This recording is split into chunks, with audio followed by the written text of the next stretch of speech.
with all the issues and hiccups that go with that. Oh, what was going on? Oh, it's just 2 weeks of being gone. Oh, okay. All these projects going and everything else. So you have to go put out any fires that are there, make sure all the stuff was done. If it wasn't done, why wasn't it done? So on and so forth. We create the list for the next 5 months. Yeah.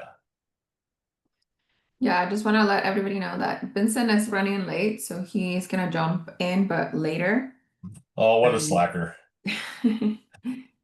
Vincent is my host. I'm the co-host for this call, just for people that don't know.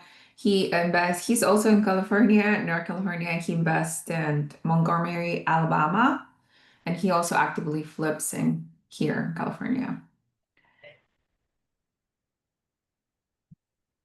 I think I have a John's iPhone. I don't know if it's a new person or a recurring person. I've been here once or twice before. I'm down in Florida. Investing in Florida as well?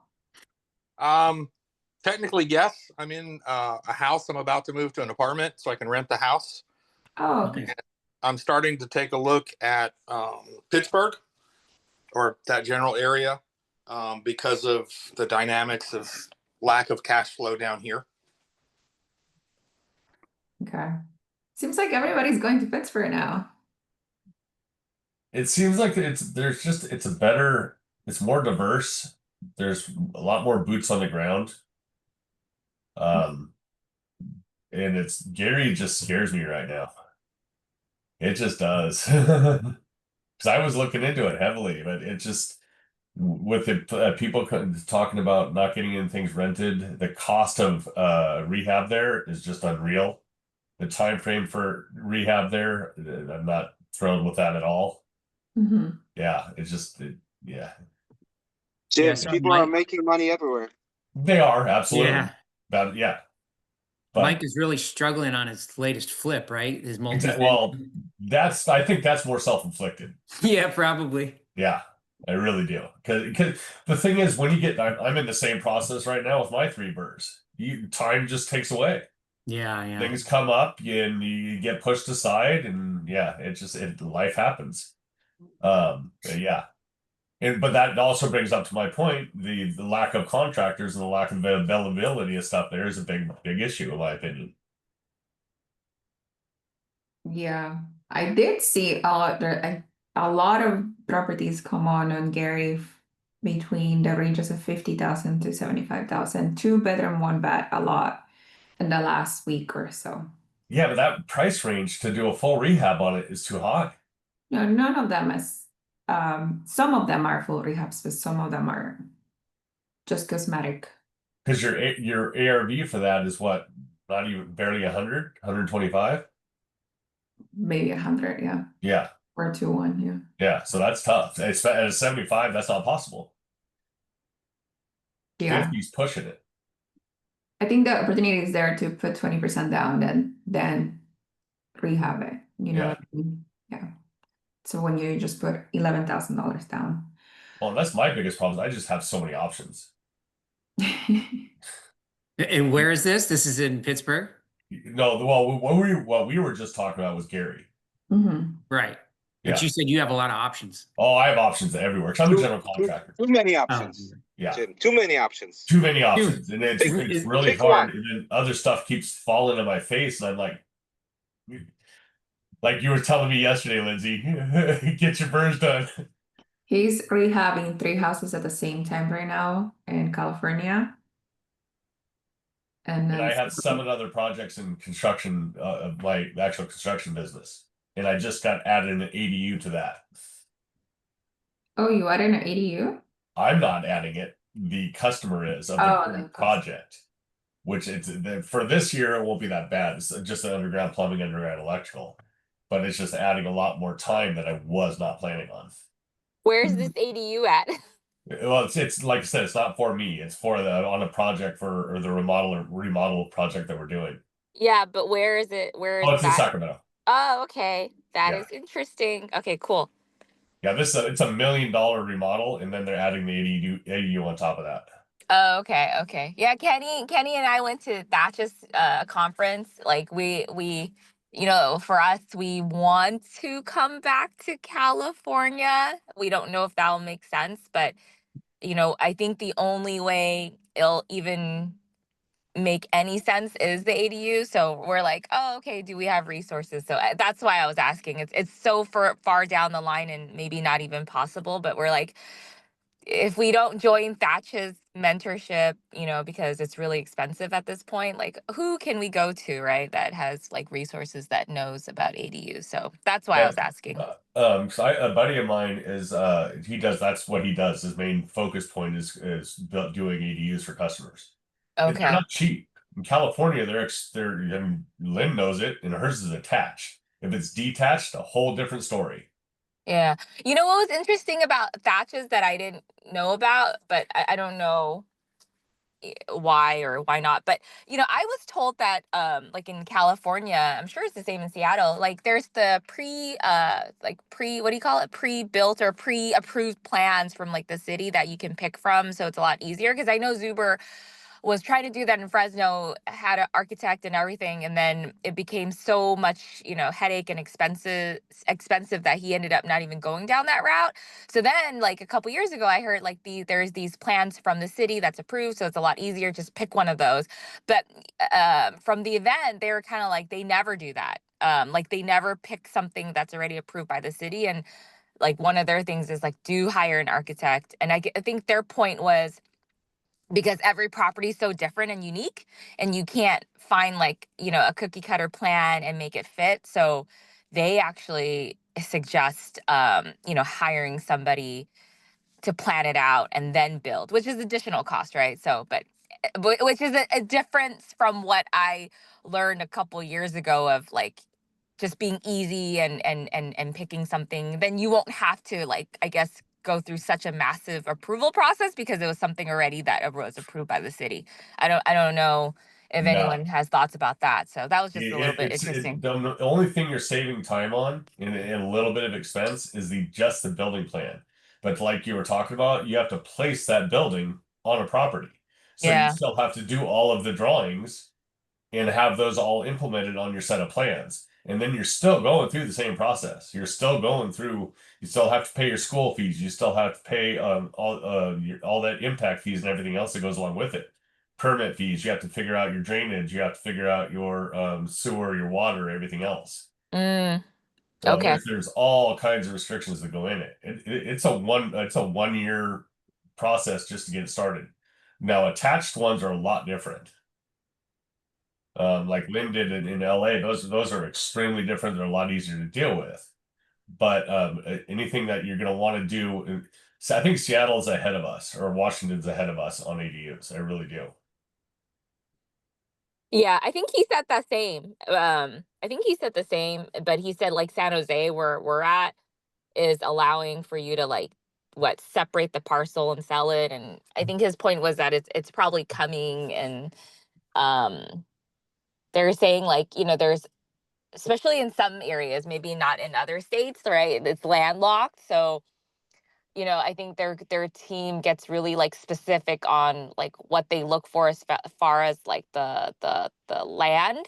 And they're saying like, you know, it's limited. So there's like this time frame of, you know, people like investors, probably him and his mentorship, and people will start taking away those properties, right? So yeah, it was interesting. But you agree Yeah. with him then, because that's not what I was like in my head. I was like, yeah, just get a plan because it's approved, it's easier. But he was saying, or like his team or his students were saying, like, don't do that because there's like a tree in the way, and then like no plan will be, what do you call it, like one size fits all. So you're better off like finding somebody, you know, to draw it out specifically. So it sounds like you agree. For the most part, yes. Now I Okay. haven't done the full research on it yet, which I will be doing in a year or so, because one of my properties can take an ADU, but it's the exact thing you're talking about. I have to put a septic on it. I have to get power to it. It's a sloped lot. So those cookie, you know, not only that, some of these plans that they have, because I've done research on the plans, they're not easy builds. There are way more properties that you can design that's easier to build and a lot less expensive. And I that's see.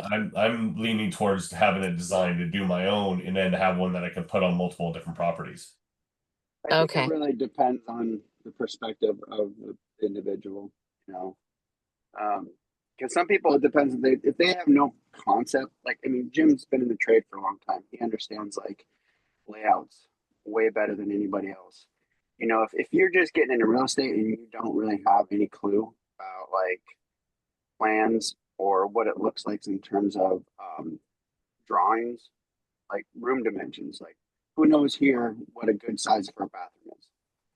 Who here knows what a good size for a bedroom is? You know, when you're thinking of an ADU, it's a tiny home virtually. You know, you're talking like 300 to 600 square foot space, depending on the lot size or whatever. But it also, I mean, it's. I'll say this much: when it comes to the Seattle area, I would say like where Thatch is doing most of his work, the Seattle, they're probably, or King County, to a better part, they're probably more proactive and progressive with the planning department on those things. However, it really is, it's dependent upon your jurisdiction that you're living in. Because I mean, if you're trying to do an ADU in an area that the planning department is not exactly familiar with, it may take a little bit longer. And so that's something to consider. Because I know even outside of the Seattle area where I live, I mean, it's kind of the wild, wild west. I know people that are just, they're slapping in ADUs as quickly as they can because the state of Washington is making extreme circumstances to allow it and not get in the way for it. And so there's a lot of stuff that's being accepted without fully being aware of a lot of all the other intangibles. So, you know, I've known a couple like developers that have come in and actually, I wouldn't say developers, real estate investors. They came in and bought a property, took a separated, I would say it was a garage that was attached to an alley, and they converted it to an ADU, and they did it really quickly, and they just kind of like forced their way through it because of the new state laws and so forth. But I know that there's a point in time to where they're going to start like really cracking down on what's going to be accepted and what's not being accepted. So, but yeah, back to the point of the plans and stuff. You know, I think if you go through or you work with someone who's going to provide plans for you and you have something in mind, it's going to speed the process along. Because that's what I think. You know, I'm not sure what your experience was, Lynn, of putting your ADU together. I mean, how long did it take you to get plans put together and then get it submitted to the city for development? I mean, as soon as you submit it to the city, that they're going to come back with, you know, questions or revisions or whatever, and then it goes back to submittal, and then from there, how long does it take for get approval of drainage and all these other set of conditions like Jim's talking about? That could, you know, that's where the process really starts.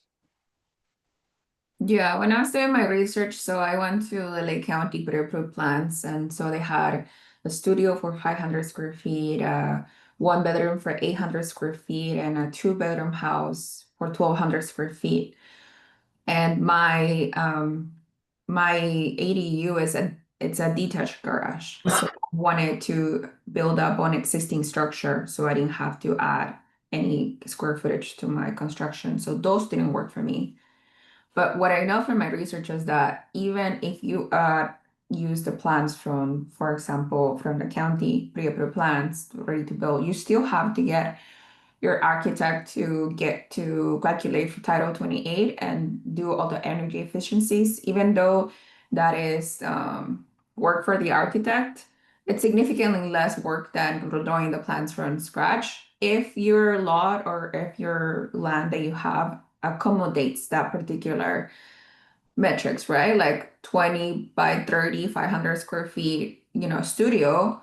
And then there's no like complications to it. Like you're not on a hill, there, like Jim mentioned, there's no trees, like there's no particularly, and all the setbacks are okay, then you could use those plants. And then it does save you significantly amount of time, but it's not, it's plants that you didn't design. So the design there is not what you would probably like if you're gonna use it for a midterm, if you're gonna use it for like a short term, like it's basic, right? Like it's windows on each side, one door, one exit, and regular shingles roof. But if you're gonna do any alterations like put a beam in or have bolted ceilings, like that's not, you should draw your own plans as well for like the contractor. Let's say you bring them this plans to the architect and the contractor says like this house is going to take you, you know, to build 175,000, but if you use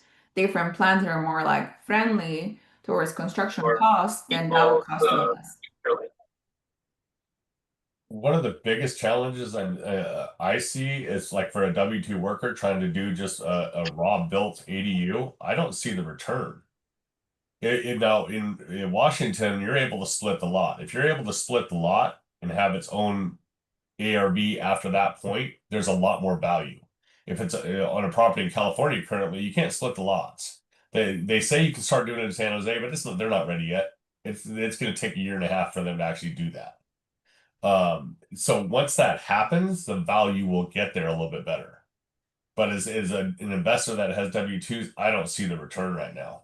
You know, I would love to see numbers and have somebody prove me wrong. But the majority of people that are doing major ADU stuff, they're hands-on.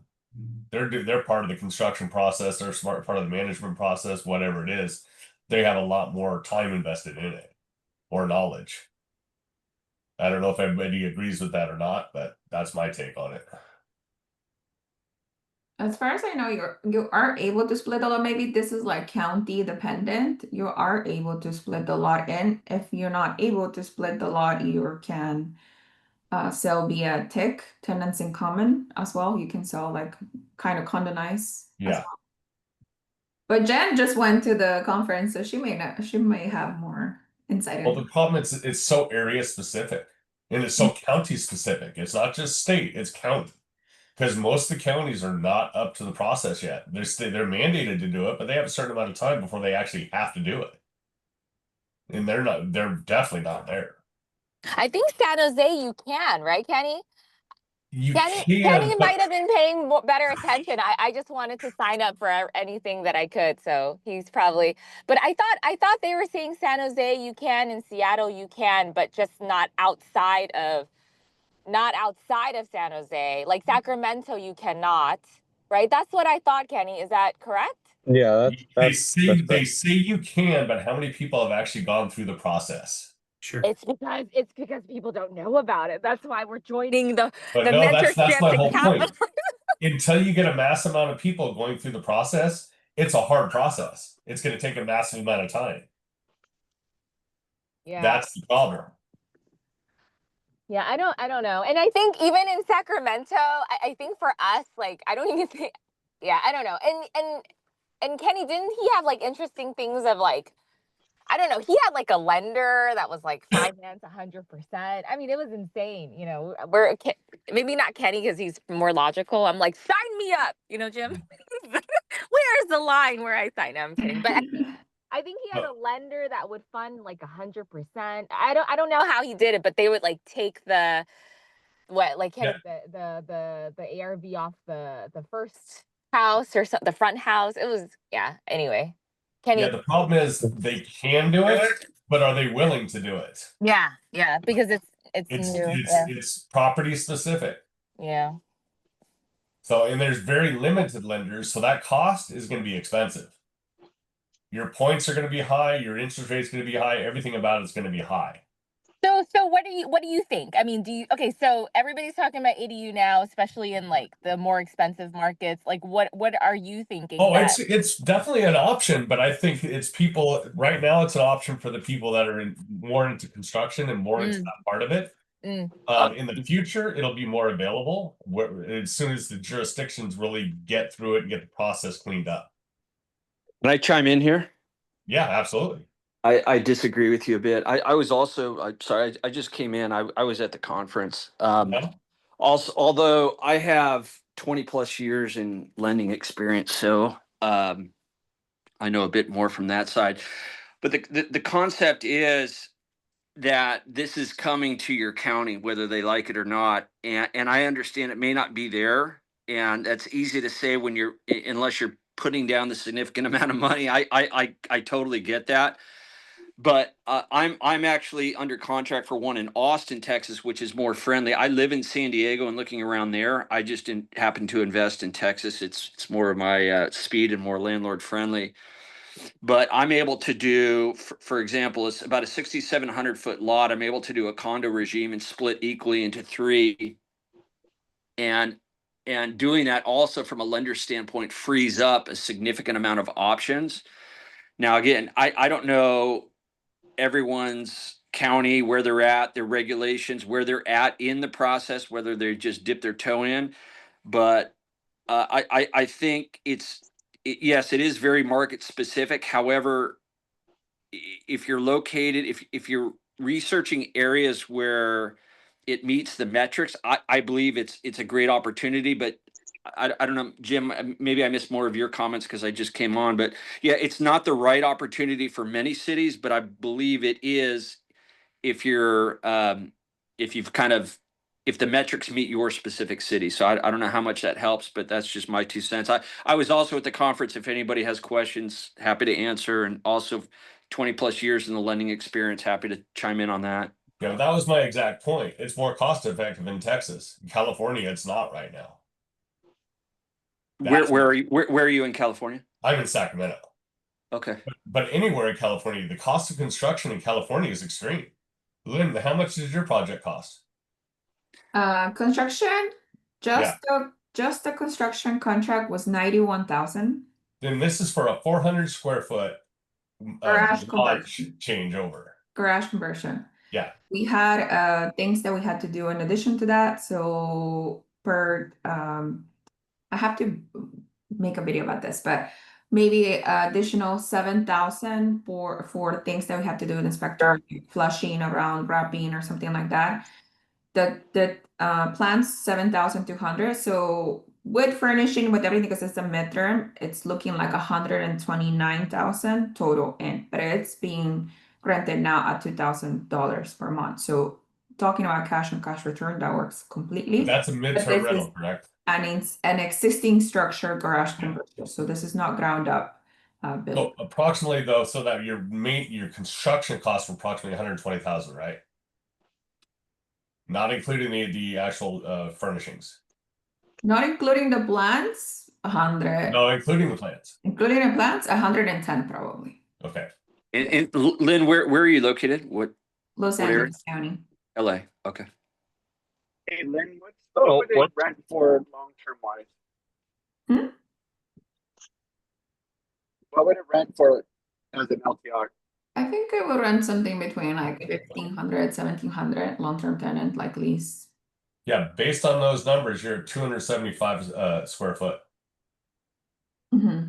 Yeah, that's just for a garage It transfer. would still pay for itself. Yeah. Oh, it will, absolutely. But that's a garage version, not a separate Ground up. building. I know what you're saying, Jim. Yeah, I have a garage conversion myself. yeah. So Because in California, you have fire sprinkler you have to deal with. You have Title 24. You have all this other stuff. Texas, you don't have a lot of that. So it's a lot easier. fire sprinklers. In a 400 square foot unit, you got any sprinklers? You don't on a house like hers, you don't, because it was an existing house that doesn't have sprinklers. In new build, you're gonna have to. Ridiculous. A new build, you also need to have solar panels, which I have at a 60 structure. You don't need that. Now, do you have to have solar panel or do you have to have solar accessibility? Because the way I've always read it and heard it, you have to have it ready for solar. It doesn't have to actually have them. In LA County, as of 2025, you have to have. Oh, it's LA County, okay. But isn't there a minimum square footage that would trigger that requirement? I believe is anything new construction is with solar panel, but I might be. New construction you have to. Even a shed. 15, no. Well, a shed doesn't count. It's anything that It's not 20 square livable feet is space. not permittable. New construction.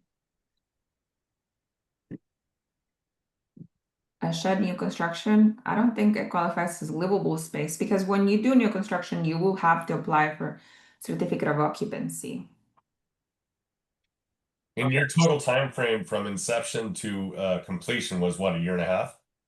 About like 8 months to get permits clear, and then 7 months construction. So 15 months. Yeah. Year and a half.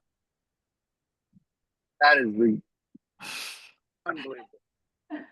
Hey, iPhone user, what's your name? Yeah, I was asking. iPhone 224. Lender in Texas. The other guy that was at the Thatches event, your Zoom shows iPhone 24 as iPhone 224 is your name. What's your name? Hagen. I'm trying Hagen. to figure out okay. here. Got it. Okay, Same I've seen you here. at school. Got it. No, I'm definitely all for the ADU models. I just, in California specific, it's tough uphill right now. There's a lot more to it. It's just like Jim understands this. I think a lot of it, since it's still fairly new, like the process it just takes so much longer because there's not enough people to go through the permitting process, and they're having to like understand and interpret so much already. Then on top of it, there's not enough probably staff to actually go through all the permitting, so that's why it takes even longer. So it's like, I get it. Well, here's the biggest thing. They're passing all these rules and laws and stuff, but they're not giving the tools to help implement those. If they're going to do that, they should also mandate these places to have the staffing to be able to just do this stuff. You want to fix housing, make it easier for us to build it. I'll build an 800 square foot house all day long if they make it easier and less costly to put it in. I'm not trying to be. Before you break ground, costs 50 grand. Oh yeah, not trying to be cynical, Jim, but does that surprise you? No, it doesn't. But you want to solve because they always talk about Airbnbs and stuff are the biggest problem for our lack of housing, which is a bunch of BS. Our number one problem with lack of housing is the jurisdictional BS and the cost that goes into it. All it is they're slapping the blame on the boogeyman. It's just like rent control. Like I was just having a conversation with Theo and multifamily Zoom yesterday about how the state of Washington has implemented the rent control, and I'm like, people do not understand how much they actually made the problem worse. They just don't. Like now if you're at market rent, you automatically get to tell your tenants, hey, sorry, because of the new rent control measures, I have to increase your rent 10%. Versus in the past, it might have been 3, might have been 5, might have been 7, might have been 2. Now it's 10%. Well, and here's my biggest point is, wouldn't it be easier to go find a property and just do that rather than build an ADU right now in the next year and a half? I think it really depends. I think it'd be way more cost effective for most people in real estate investment to do that rather than do an ADU project. I think it really depends on where you're at. Like, I'm really interested in it because I'm living in the state of Washington, and there's a tertiary market that I'm actually literally driving into right now that it's right for it. And the actual city planning department, they're on board with it as much as possible. So there's a lot of opportunity there. It's just, as soon as I think, no different than fix and flippers, I think if you get a system down that continually works and you got a good set of plans, a good set of team to do the whole ADU process, I think you can do well with it. But I think it's just, that's what it's going to take. Yeah, but I think that's a 2-year uphill challenge right there. Yeah. Oh yeah. Plus a good amount of big chunk of change, because yes, there are lenders available, but are they going to lend on that specific project? And trust me, I want to do all this. This is part of my whole plan, because I know in the next 3 to 5 years, my properties that I have, I will be able to split. The second I can split them, I'll make 100,000 extra on each property, on each house. It's the one that's on the half acre. I'll right away 100 grand each house. Then the other one, same thing. I'll build that ADU and then I'll split that out. I'll make an extra 100 grand on each place. So that's 400,000 in the next 10 years. So excuse me. So the property that I bought that I'm about to move out of, I actually bought with the intention knowing I could put an ADU in the backyard. Mm-hmm. The city of Gainesville rolled out an ADU vote about 2.5 years ago, and they were presented with either allowing attached or detached. Well, our board is very California-like, so they actually approved attached and detached on the same property. So it took them about a year before you really started seeing anybody pop up with ADUs or conversions. And then about 4 months ago, they actually came out with standard plans, 6 sets or 6 different variations. They are not very pretty plans as far as wanting to construct them or wanting to live in them, but they're okay. But ultimately, the density and the rents aren't high enough, like for a 2-bedroom ADU in my backyard. The rents aren't high enough to cover the cost of building, and our cost of building is notably less than what you guys are talking about, like half. Just your rents aren't there to support it. Yeah, the rents aren't there to support it, and without going down the rabbit hole of there's already a partial ADU conversion that I can't afford to finish. At the time the ADU makes sense, I'll do both, and then I will all of a sudden, catapult forward. In the meantime, I'm just treading water. But when it comes to like the stock plans, they're nice, but ultimately getting them tied to the lot and figuring out where's the electric, where's the natural gas in my case, where's the sewer going, that all kind of takes a certain amount of customization. I don't think our process would take nearly as long to get through the process, but the dollars aren't there. And no matter how I run the numbers, I can invest in Pittsburgh, or I could even invest in a quadplex that I go live in and still be better cash on cash without all the headache of doing the building.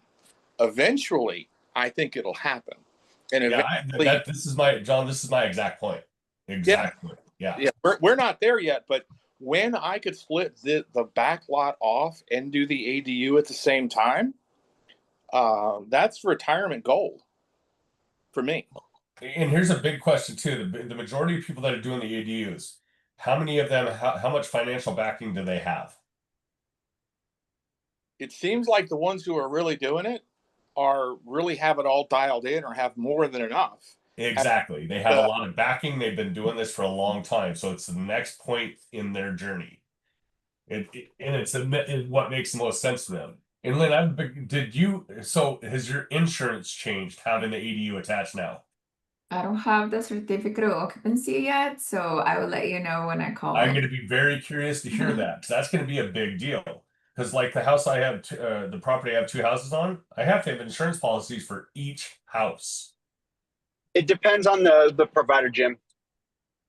But we are in California, so our rates are kind of high. Yeah. Already, so it is going to affect me. I will see how much it affects me. I'll keep you updated.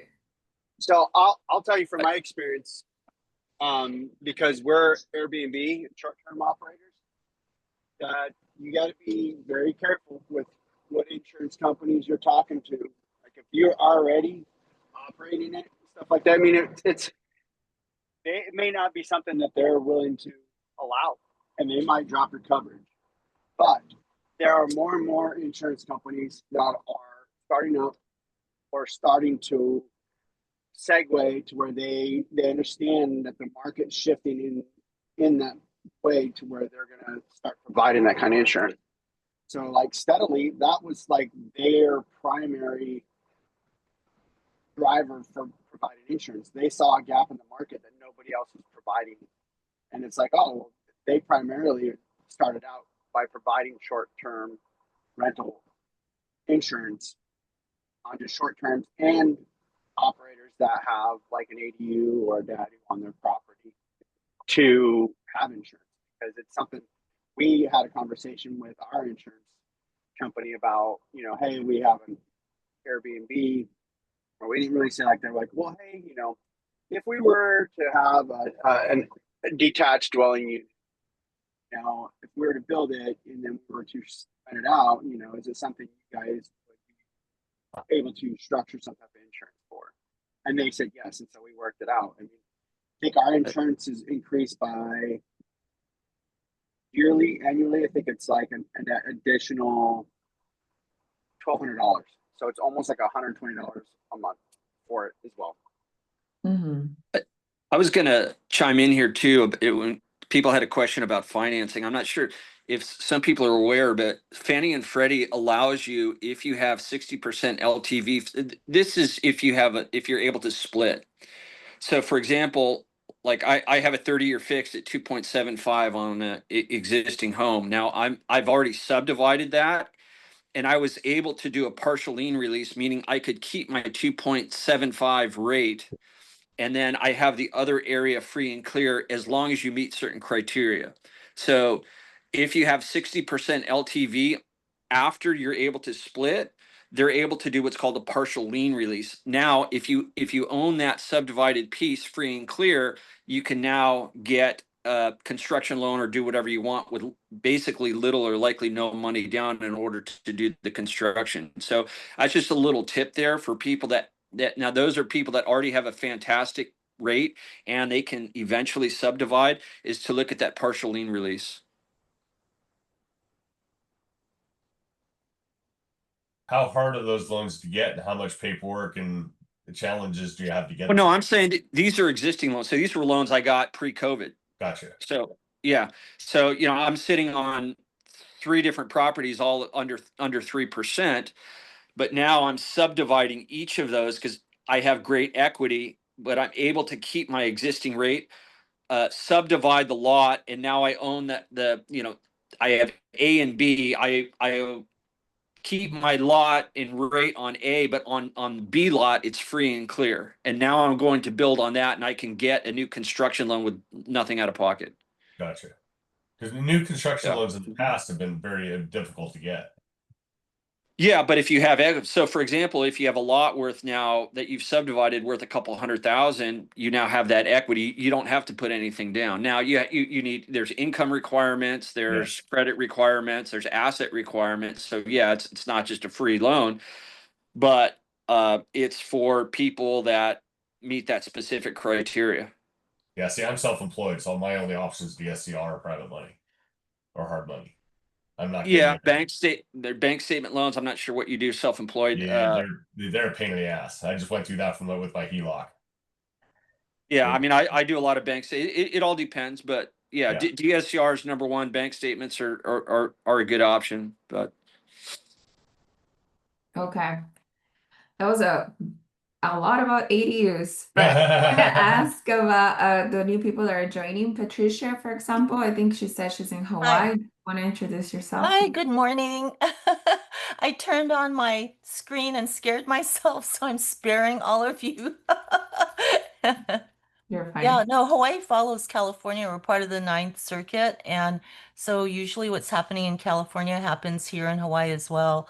And it's just really unfortunate. The government is promoting the building of ADUs just because our housing situation is and has always been so tight, right? Because we're just simple supply and demand. We're an island, so we have finite geography.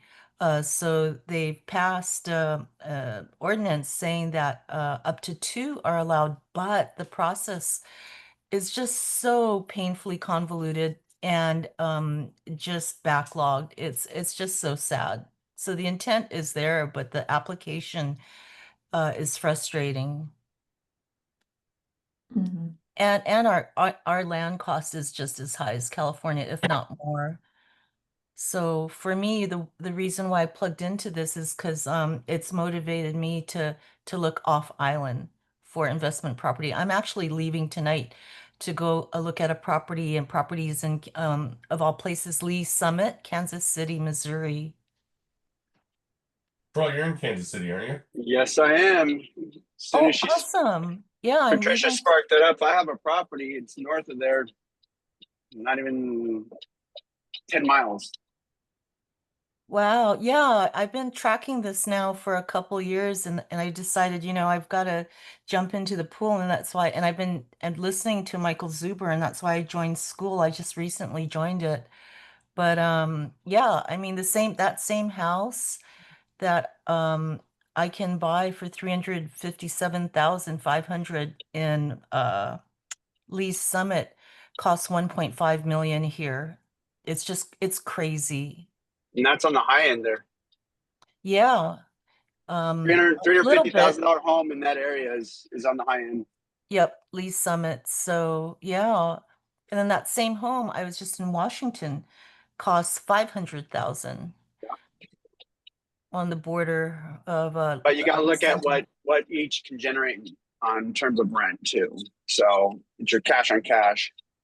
Yeah, we don't cash flow out here in Hawaii. People just, we just don't, unless the appreciation though has been what really compensates people. The appreciation always, historically has been off the charts. So, but pure cash on cash, it doesn't make sense at all. So, but Pretty similar in the western part of Hawaii. or do you have rentals already in Hawaii? I do have rentals in Hawaii. I'm lucky in that I'm old. I'm long-lived. So I bought, by happenstance, right? I bought a while ago when it was still a lot more affordable. It's just really not affordable these days. And so even for my eyes, because I've been in real estate for 35 years, it's shocking the values that I see now. And so that's motivated me to think outside of the box and think more globally and just look at United Airlines as my Greyhound bus, my Greyline bus, and do it that way. So I'm really I'm really thankful for this community in school and being able to bounce ideas off like-minded entrepreneurs. And do you have family in Kansas City, or do you have contacts there? Is that why you chose to I market? don't have family. What I do have a contact. So it was a young gentleman who was a teacher at a private school here at MidPac.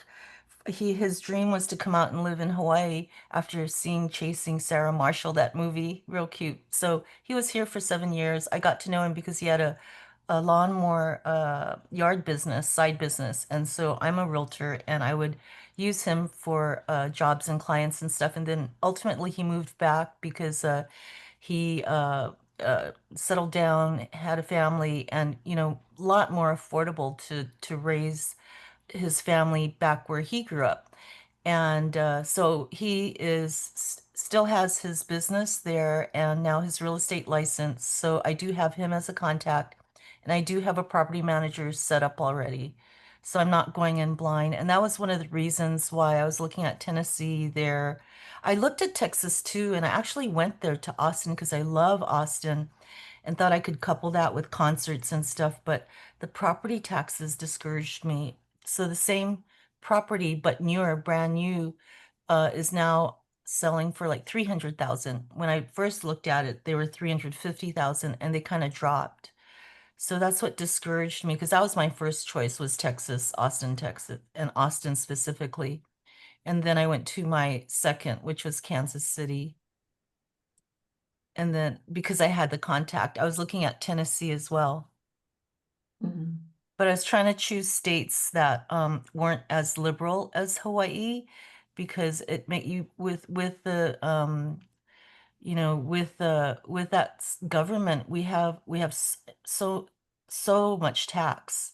And I'm not opposed to giving my fair share to help people, not at all. But it's just that our taxes are just becoming unbearable. And so I'm trying to avoid that. And so I was looking at more landlord-friendly states, if you will.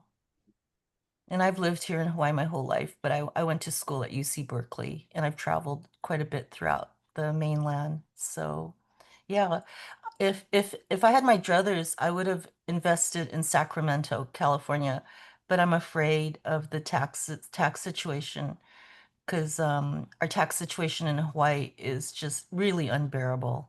It's getting to the breaking point. So taxes in California actually aren't that bad. They're bad initially, but they're limited to how much they can raise every year.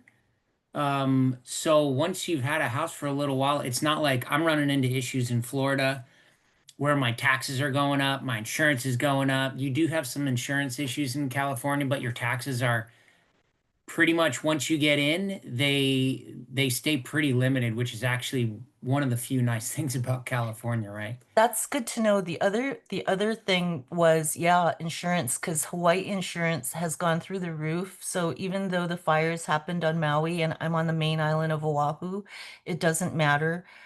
So for example, my mom lives in a very nice condo called Punahou Cliffs. It's a luxury condo, and her maintenance fees went from 13, was it 1700, 1500 a year to 3,100 in one fell swoop from last November, 1 month notice, to January, because their insurance went from 75,000 for the building, 81 units, to 500,000. And then people are jumping out of our market as well. So I tried to avoid California, Hawaii, Louisiana. Texas I like just because I like Austin. But the property tax there was a little high. And they're number one for climate risk for insurance, I saw. And then Florida, I really like Florida, but I was afraid of the insurance just because Hawaii's insurance has gone through the roof. So that's good to know about California. Yeah, so I love it. I have friends there. yeah, I have several houses in Florida, and I don't know anybody else's experience, but right now my cash flow is just getting hammered just because of insurance and taxes. It's putting so much, there's so much Yeah. upward pressure on insurance up there. I've decided I'm looking for a different market at the moment.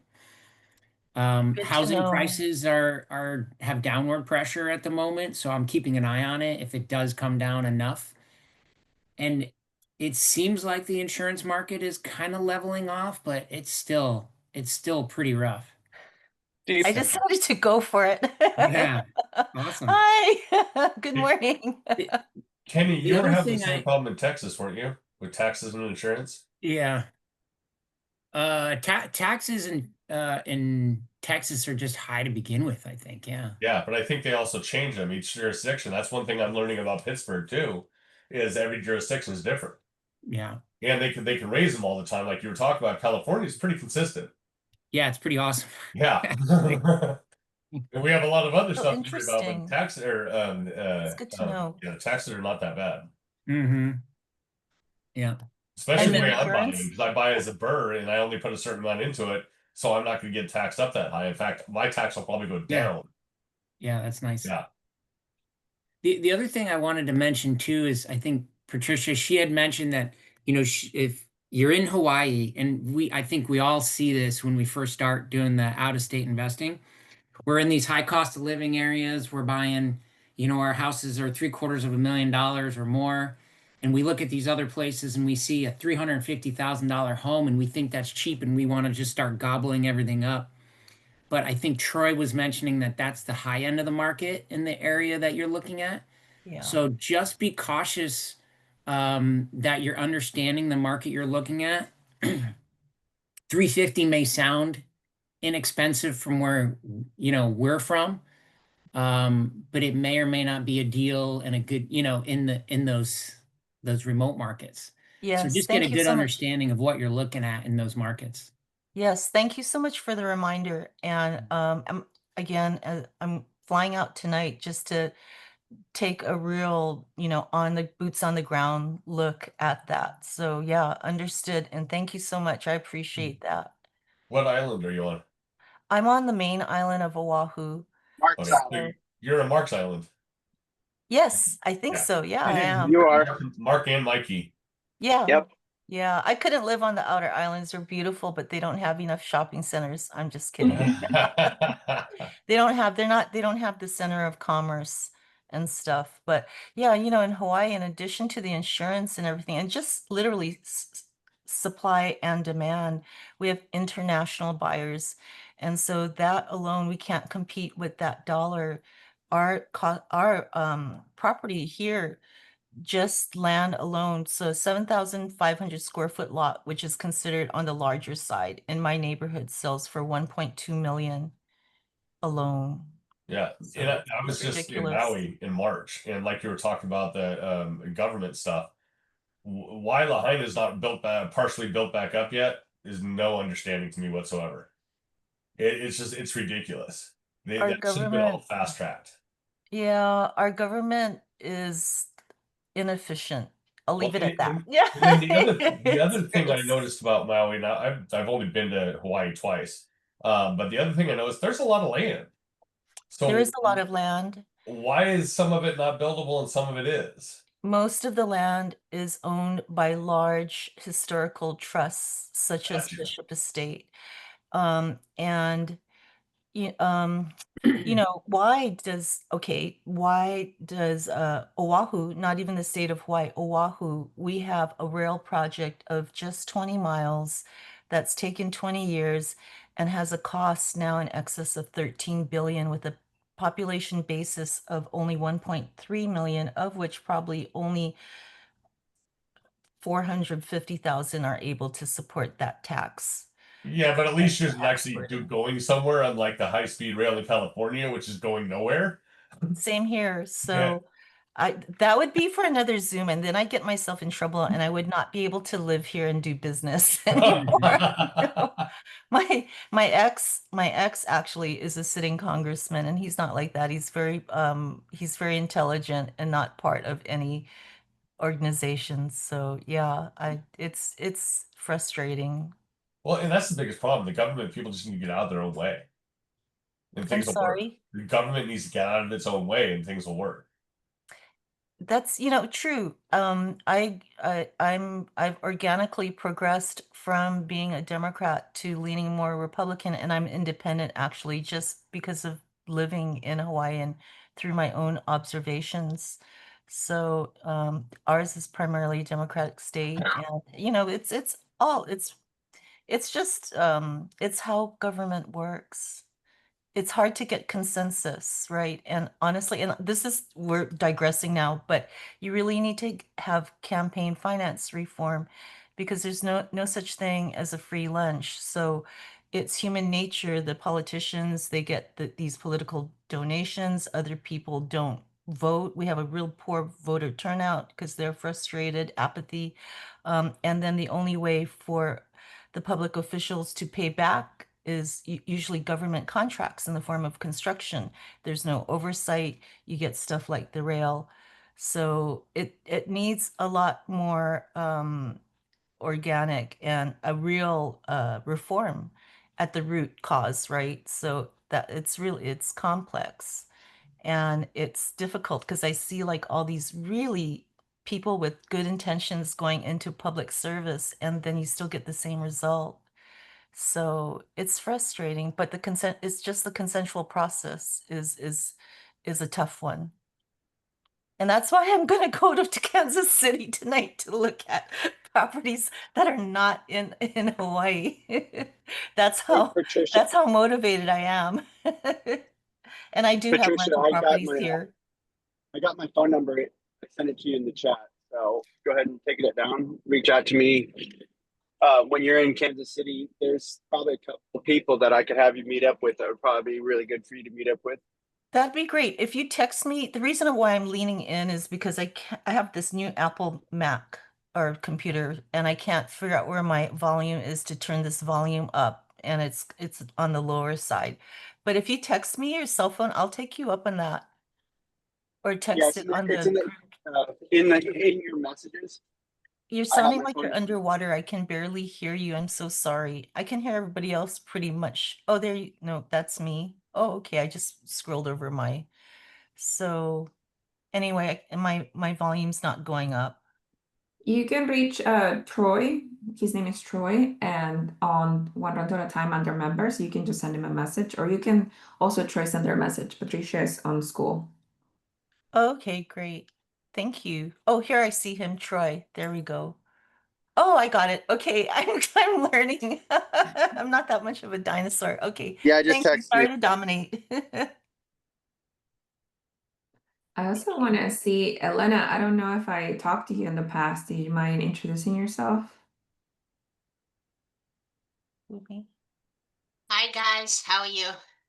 Hello. Morning. Happy to be fly on the wall and listen to you all, since you all have more experience than me. But I think it's Steven said, like, thank you for reminding that we're coming from the market that's expensive, so we want to jump on the houses that look like gifts to us. I just was looking at the house in Pittsburgh. Oh my God, 77 grand from wholesaler. Wonderful. Then I look inside. It's got it to the studs. And then I looked at the market comps. It's all well and done with 5 bedrooms and hardwood floor is 140 total. Yeah. Meaning by the time I'm done, just getting it back to being getting certificate of occupancy, it's going to be at 150 cost. So Yeah. It's a great reminder that what we think is cool price is not a cool price. Thank you. Is that the But market yeah, you're concentrating on, Pittsburgh? Pittsburgh, it took me forever to find the market I want. So I finally committed to something, but then apparently the moment I committed to it, I went on a tour and they told me, well, Pittsburgh is 90 communities, 90. And they built 91 now. So now I have another commitment issue. I have to commit the community. And Jim probably have seen my elimination process. I just map out, mark what the community is, the market analysis, the employment analysis, the rental comps, and I just need to narrow it down because I cannot out of state jump from one neighborhood to another. I just need to commit to something, and it's a process as well. Hopefully not as painful and lengthy as the picking the market. So have you narrowed down a buy box right now? Definitely C's and B's. Thank God, took forever. And I'm still yo-yo back and forth between single family and multis. So that's my other issue. Still didn't settle on that. Mm-hmm. And then is there a preference between like rental ready versus I want, to have to fix it up? If I'm speaking just for me, I want to fix it up. But it's another battle between listen experienced people and listen to my gut. Everybody who experience say, oh yeah, start with turnkeys, get your feet wet, then get your readiness level up. But guess who's telling it? Like for example, fortune builders, right? That's what they recommend. But at the same time, if you listen to their stories, they say the only way they succeeded, grew so much, and were able to scale is because the first properties they did, they took them to the studs and they know ins and out of the construction. So they recommend something that they didn't do. Yeah. See, that's my whole process. There's no way I'm going to go into Pittsburgh without going down the stud. Too much old wiring, too much old plumbing, no insulation, just everything about it. I won't buy a property without going down the stud out there. And guess when it's happening? You know that it never comes in a convenient time. It's going to be something flooding or something mold when my son is graduating and I have some kind of med legal review at work and my daughter is sick. That's when it's going to happen. Exactly. And it's way more cost effective to do it right when you get the property. Yeah, it's a hard nut to crack right up front, but it is way more cost effective. And then you have 10 years of pretty much not much to worry about. Anything that happens to that property is either going to be a massive emergency or it's going to be a tenant issue. And even the emergency, it could be possibly covered by insurance, right? Correct. They could, but I'm a contractor. If it's got to be something major before I'm going to have them cover that. And I have to thank you for dropping all that information on WhatsApp. That was very helpful. So I'll continue because there are quite a few markets to go. Yeah, no, that was really, really helpful. Doesn't And where are you? Are you local to Pittsburgh or? Jim or Elena? Jersey? No, Okay. is it a question for Elena or for Jim? For Elena, Okay. I'm New Jersey. I'm from New Jersey. So you and Jacek, both of them are looking into Pittsburgh. yes, but Okay. Jessica has construction experience. Meaning we started from different. Starting point. Oh my God, I'm like my T at 6'7". Do Sorry. you have experience with rentals? Not managing, not running them. No. Mhm. I would suggest that you look at your risk tolerance, and definitely if I was to advise you, if you would take my advice, would be to start with something that's more rental ready. Then because everything's going to be a learning curve for you, just managing from out of state, maybe you need to fire a property manager, maybe you guys don't communicate well, maybe taxes are going to be triggered. I don't know if you're talking to Mikey, but different counties have different tax-free assessments and they hit at different times, right? So maybe that's going to hit you. So I would want to minimize the times I'm going to be hit for my first deal. And then once you get more comfortable with that first deal, you could take a little bit more risk or so after that first deal. I'm gonna get smart when I go to Pittsburgh. I'm only do one borough at a time. Doesn't Mark, financial firefighter, doesn't he have a separate group on just Pittsburgh?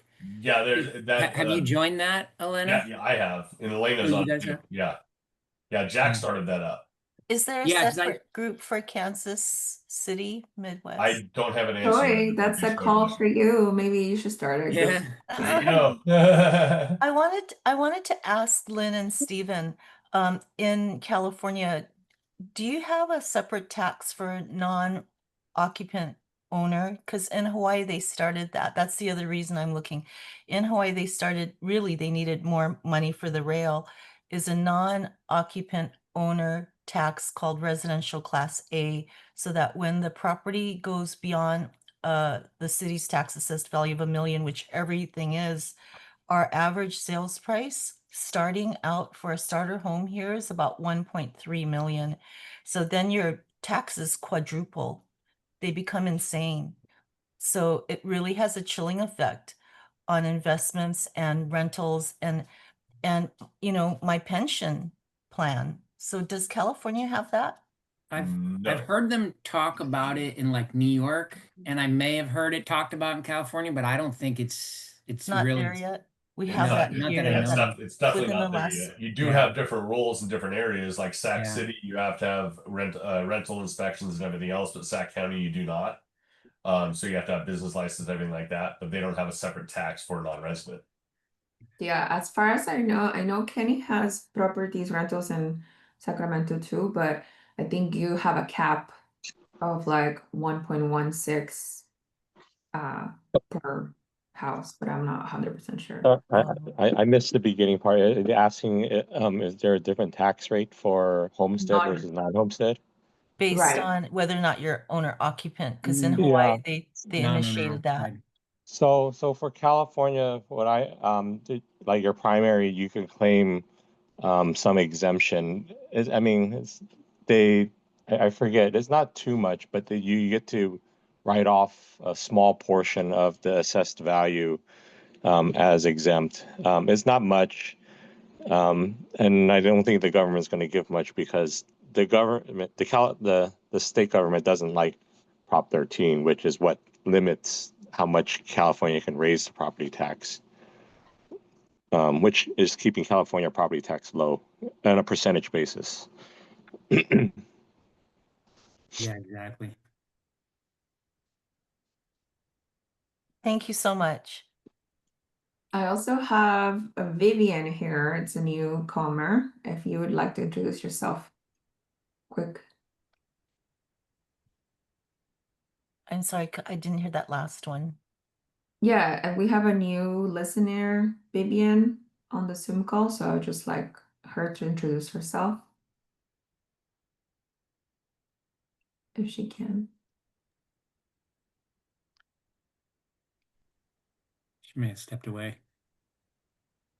She said 1 second. Oh, 1 second.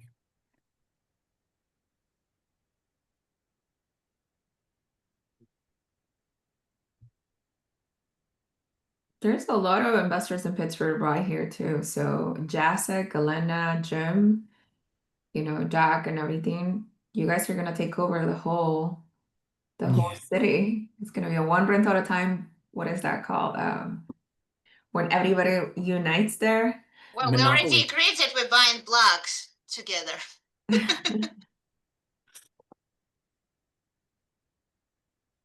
Hey, I have to get going, but I just want to say, it was great to meet everybody, and then I can't normally make this time, but if I can, I look forward to talking to everybody again.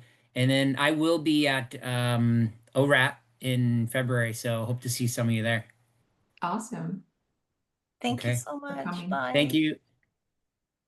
I've got a question before we do go. If I start a group, I'm thinking Saturday like 9:30, just construction related questions. How many people would have an interest in that? I would.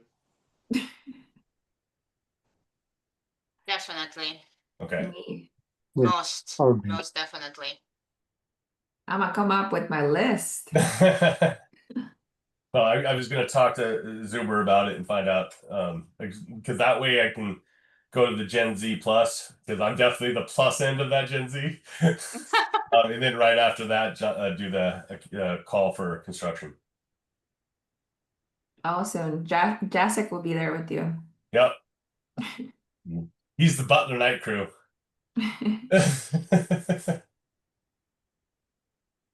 I'm the enforcer. Remember that. Yeah. Gonna be the Polish Punisher in Pittsburgh area. So when we ever have evictions, we call it JSIC. How do you pronounce Hey, it? JSIC? How do you pronounce your Yeah. name? Yeah, whatever. Start with a J. That's all. I say I'm always free, man. I have a lot of free times on my hands, so, and I'm willing to drive. How far And is I it don't from, like to sleep. How far is it from you to Pittsburgh? 5.5 I did it like with 5 hours driving there. That's not bad. Should be 6, but yeah. Yeah. Mr. Leadfoot. We got a nice highways in Pennsylvania. That's all. Oh, gotcha. Not like your crap in California. Well, they are improving a lot of them. It takes a long time to get them improved, but they are improving a lot of them. They all crap, man. Yeah. All highways all over. I think southern states have the best roads, from my experience. There's less traffic. The more traffic you have, the more wear and tear on the road. Yeah, I think Val can talk about that. He drives, so Yeah. he sees all the roads. But I think it's a business thing, right? Like if you do it right first time, guess what? You have no repeat business. Well, the further you get down south, the less you have to have different construction methods for the roads. So up north, you get a lot of concrete underlayments and stuff. And then the freeze thaw cycles, you get a lot of shifting from that. Yeah. Yeah, I know. I'm just laughing, man. Yeah. I just laugh because I'm from Poland, right? And we have roads that Germans built that are still standing with no issues. And the roads that they're building right now falling apart within a year or two. Yeah. Jacek, And a lot you're of that from has to do with Poland? moisture in that area. Would you say, Lynn? I used to work with polling nurses. They're so tough. It's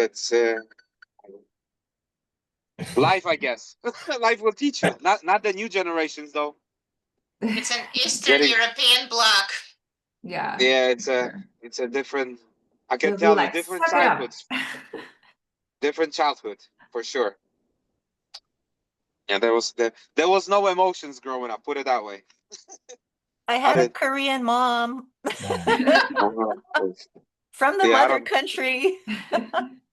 I'll tell you, I don't think anyone from Eastern Europe knows what the world emotion is if they were born like prior 90s.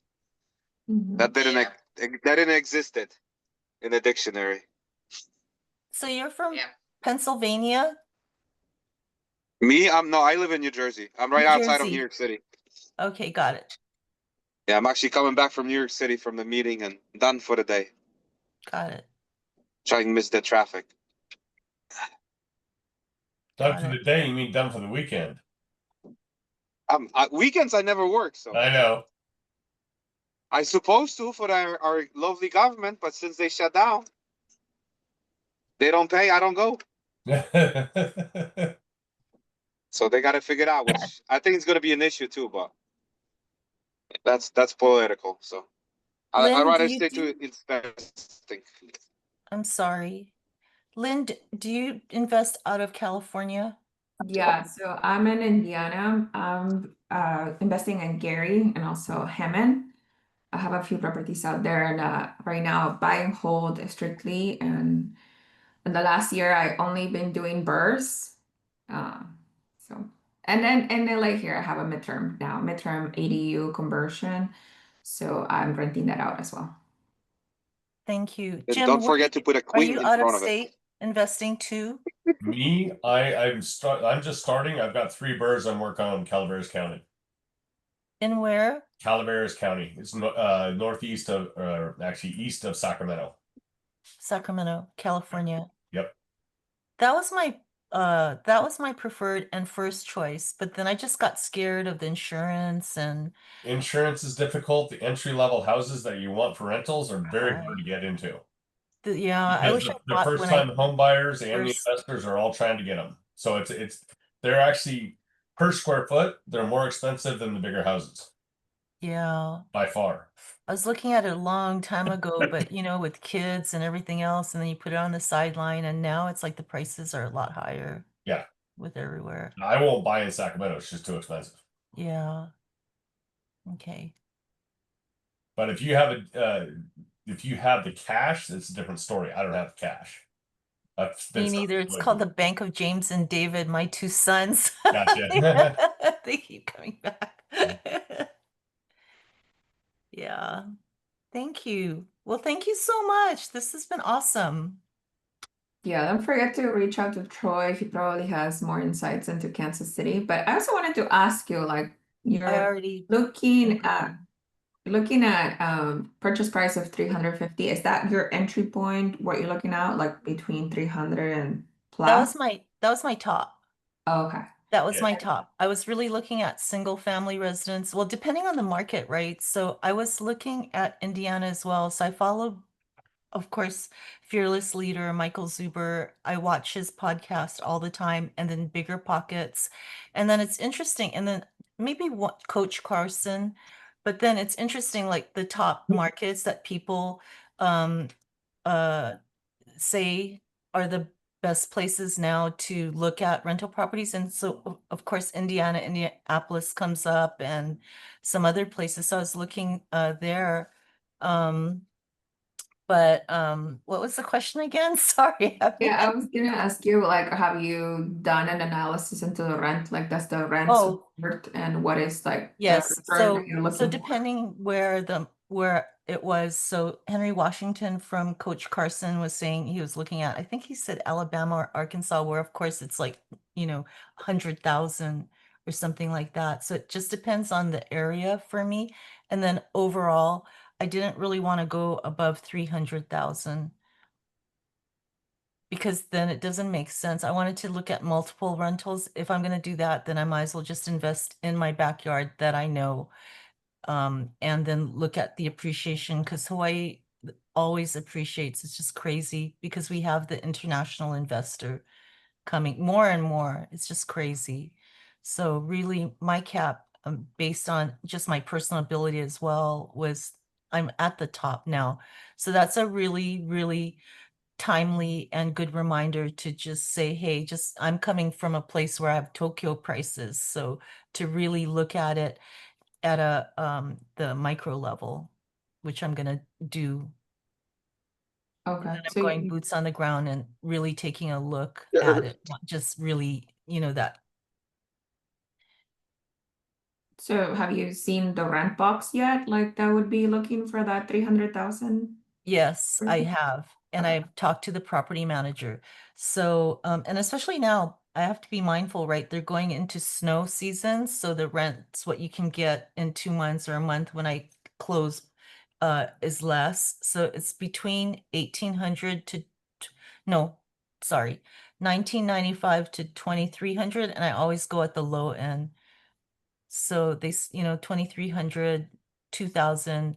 So I go at 1,900. So really it's really just like a 4% return, which is what I can get with larger cash here on a multi-fam. But so I have to really take a look at it.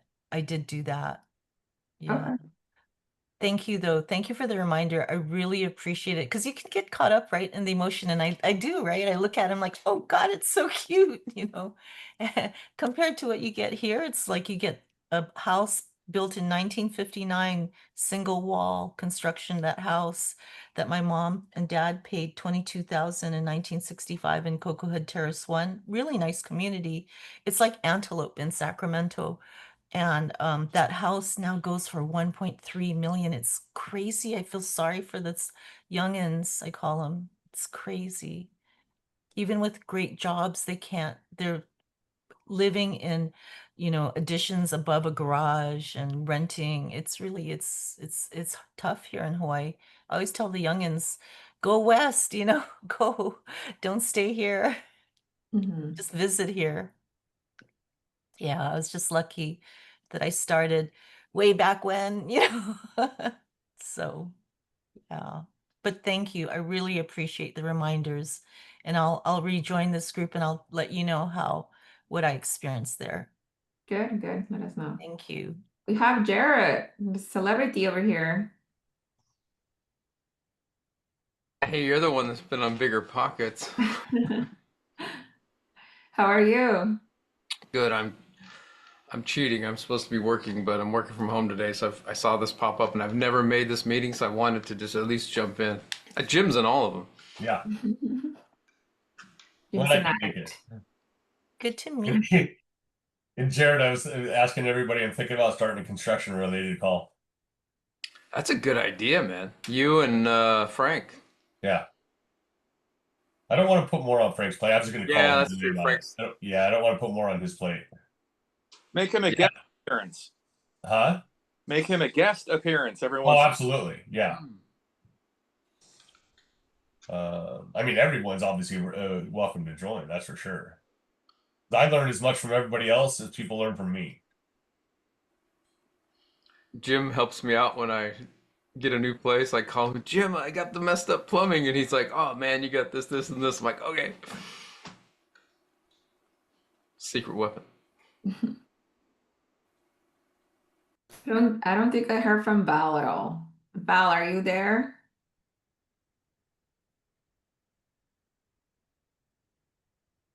He's probably driving somewhere.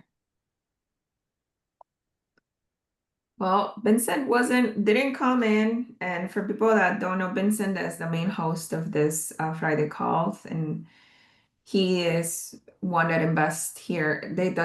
He does fix and flip in California and then invest out of state in Montgomery, Alabama. So he's also a wealth of knowledge as well. But does anybody have any challenges or any deals that they're looking at this week? I always have challenges. You always have challenges, is that what you said? Tenants, city planners, kids. Troy, it's called life, Troy. Life. That's right. I'll be the one that reminds you every day, right? In the That's morning. right, buddy. Jason and I, we text each other in the mornings, making sure we're getting at it. I was going to say, Patricia, one thing to consider: are you looking at potentially doing rent or turnkey at all?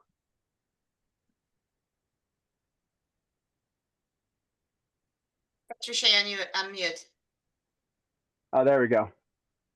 I say, are you interested in doing turnkey at all? Turnkey meaning flipping? No, meaning buy it like new built, like it's ready to rent out, like because there's properties in Texas that there's a lot of builders out there that have like really good deals in terms of interest. You know, I looked at Austin and what the builders were offering in Del Valley, and I hope I'm pronouncing it right, Valley. It was just some really amazing buys. I just got scared off by the property taxes, and those values dropped from the time I was looking at it early in the year from 350 to 300,000 and what they're offering by way of financing and stuff. But the property taxes were like almost, I want to say 650 on a $300,000 purchase. So I thought, you know, I'm just gonna open up and look at other options. So as far as turnkey, I prefer my properties on the mainland to be more turn. I'll pay more to have it in better condition because I've been through that process here in Hawaii. Yeah. No, well, I was thinking I like don't want to do that on the mainland tertiary so far markets away. in Texas, like DFW, tertiary to DFW, tertiary to San Antonio. You know, there's a lot of really good. You know, for that 350 price, you could probably buy a brand new build Yes, that for that the 300 builders now. are offering like 5% interest. You know, that will adjust after like 5 years or something like that. But Yeah, I did look at that, and San Antonio was cheaper, and I really liked San Antonio. I have friends that live in both areas, so I just decided to expand and take a look. And I'm in it for the long term, so when I buy, I'm gonna hold. I don't intend to flip. I'm yeah, really because looking at it for my granddaughter for her college fund. She's 7 months old. So I'm like, she's so lucky she has Glamacita. I'm like, so I just don't want to hold. I want to buy like 4 properties and just hold them for 8 and forever. yeah, because I say that 350,000 in like Lee Summit, you know, you could get a. I mean, those houses are 40 to 60 years old, or even more, as much as 100 years old. You're going to have a lot more maintenance related issues that you're going to have to deal with in terms of management versus a new build. You also get that new build warranty. So you would go back to then Texas on a new build. I would say I would highly look at what you can do with that $350,000. I wouldn't get stuck on one market completely quite yet, because you know, the nice thing is you do have someone that can assist you while you're there, but you're going to have to build a team no matter where you're at. So property management, I mean, you might have a property manager that you know of right now that's going to operate your property for you. But I'll say this much, I wouldn't completely just gauge that like it's going to be perfect. Everybody that I know that has a property manager always has issues. So People are meaning like, issues. Yeah. well, that's true. Like I got a phone call yesterday from my tenant saying, "Hey, my refrigerator isn't cooling off." Well, that's because they stuffed their freezer too full of stuff and they blocked the vent and it froze up the vent, so the refrigerator wasn't cooling off. That's You know, I had to interesting.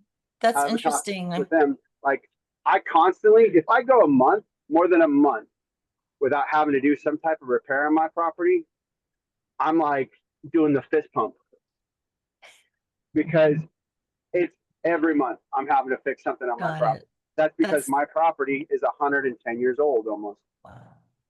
Okay, got it. This one that I'm looking at was built in the late 90s, 2000, late 90s. But I hear what you're saying, and thank you for that, because that's a good perspective. Okay, so the property taxes may be higher in Texas, but you're getting a brand new build versus that money that you're looking at and fixated on, it's gonna come out of your pocket in another form. I get Yeah. it. Thank you. So just for an example, I'm looking at dropping $5,500 and putting a new furnace and AC in my unit come this month, because I knew that I was going to have to replace it when I bought it. Where do you live, Troy? You live in Kansas City? No, I live in Northwest Washington, but I actually have a property in Independence. I know So that Dion invests everything in Washington. Yeah. yeah, well, and that's his strategy. He gets really good deals in high appreciation markets. And so you gotta understand the strategy that they're using. Everybody has a different strategy and what works for them, you know, and that's what Dion's comfortable with. But he's sacrificed a lot. He did Found his niche. property hacks. He Got moved into duplexes and property hacking.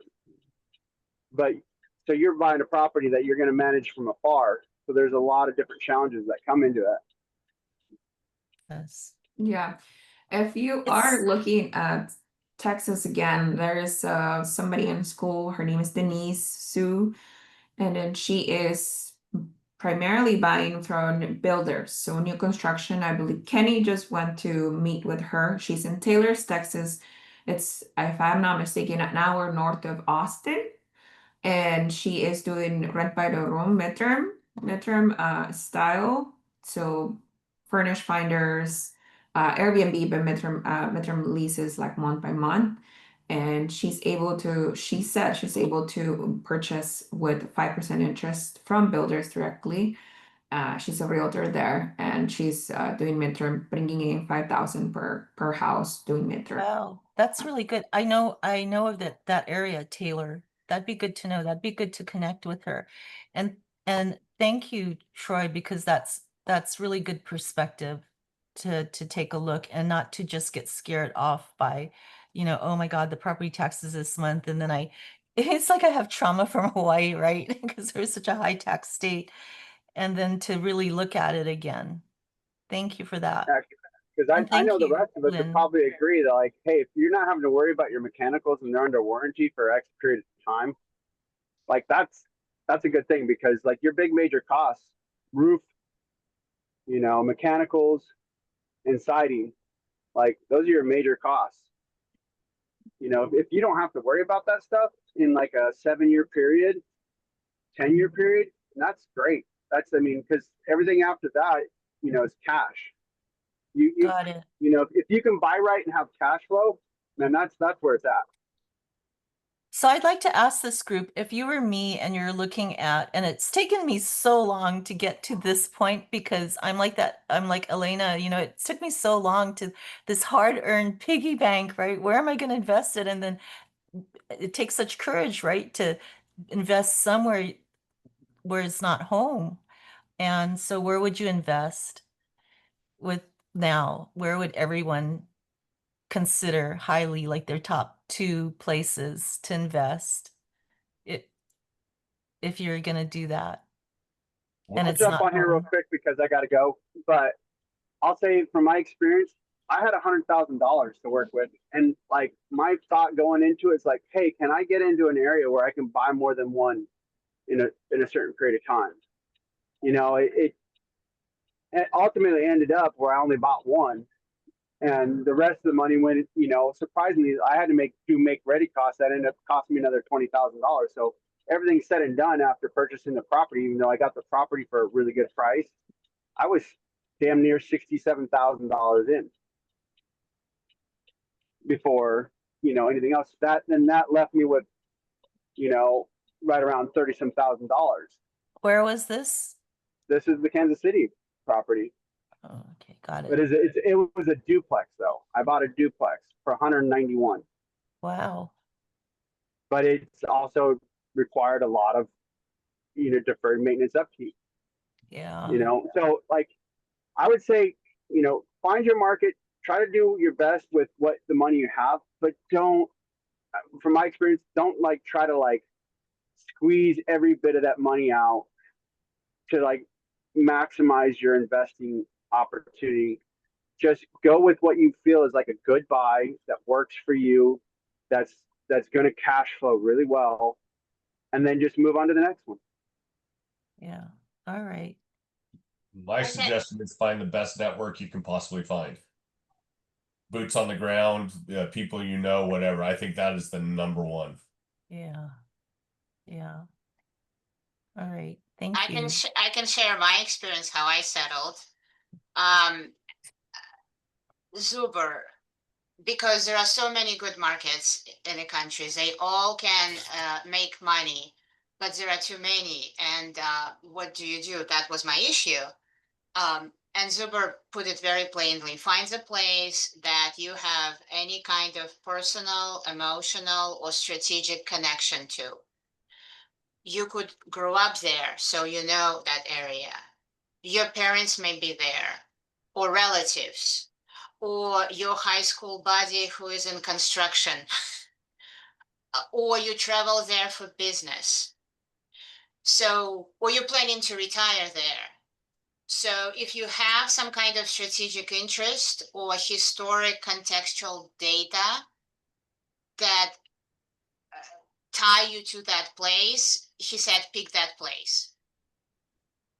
That's why I killed right away like 90% of the places in the United States, because there will be no business travel there, there will be no retirement there for me, and there will be no relatives there for me. So it was very easy to settle after he took his approach.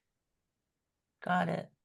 Because if you don't have contextual connection and somebody saying, oh, North Carolina is the best place, Yeah. it could be, if it's relevant to you.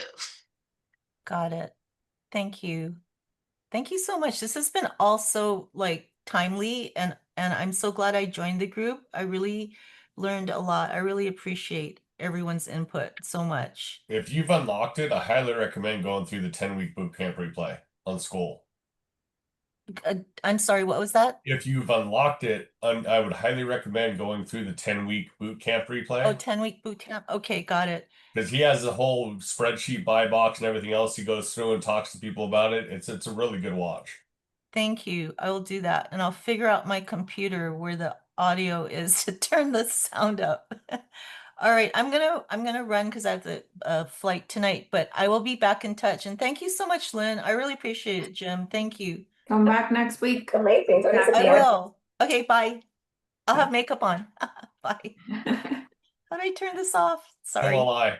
I have makeup on too. Ah, Jimmy. There you go. Great minds. we got to do that next week, Jared.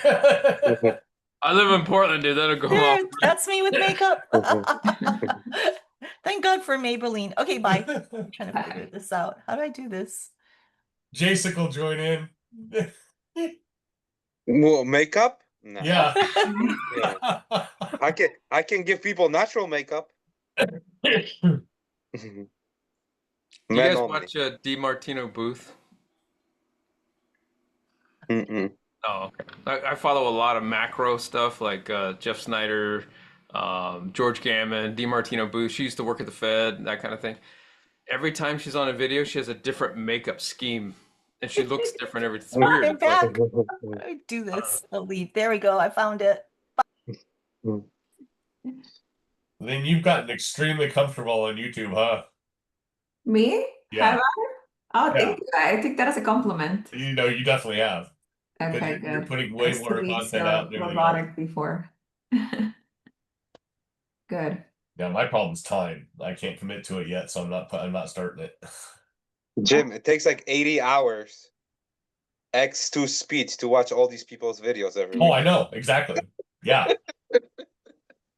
But what's funny is you learn something new on every one. Yeah. There's just a little tidbit, even. Yeah. Yeah, but you know what's more important than that? Than learning little tips? Doing actions. Oh yeah, I Doing. know. Well, I'm in the middle And of the action. I do all my watching on when I'm driving.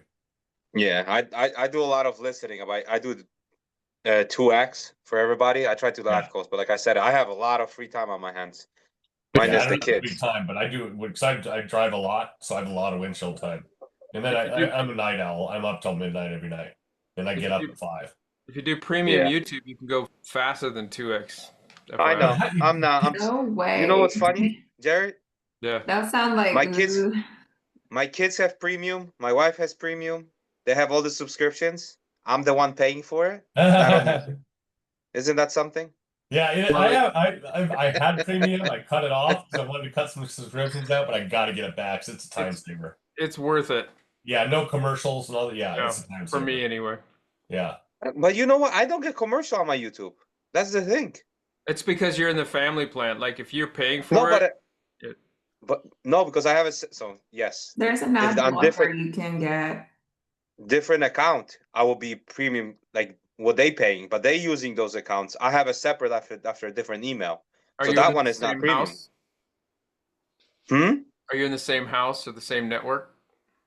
Maybe, but like I drive a lot and everywhere else, and I don't Oh, get okay. that's the thing. I don't get the My son ads. tells me that if I fire mine up and I'm home and I turn on the premium, then if he's then he doesn't get commercials. But if I'm not turned it on, then he gets the regular commercials, which is interesting. I don't know how that works.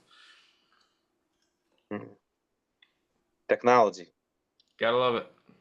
Yeah. One day. One day, just not today. Okay, guys. Yeah, but I have to hop off, but it was nice talking to you. Come back next week, and then we'll see each same other. here. Take care. Bye. Bye bye. Bye, Jim. Bye, everyone.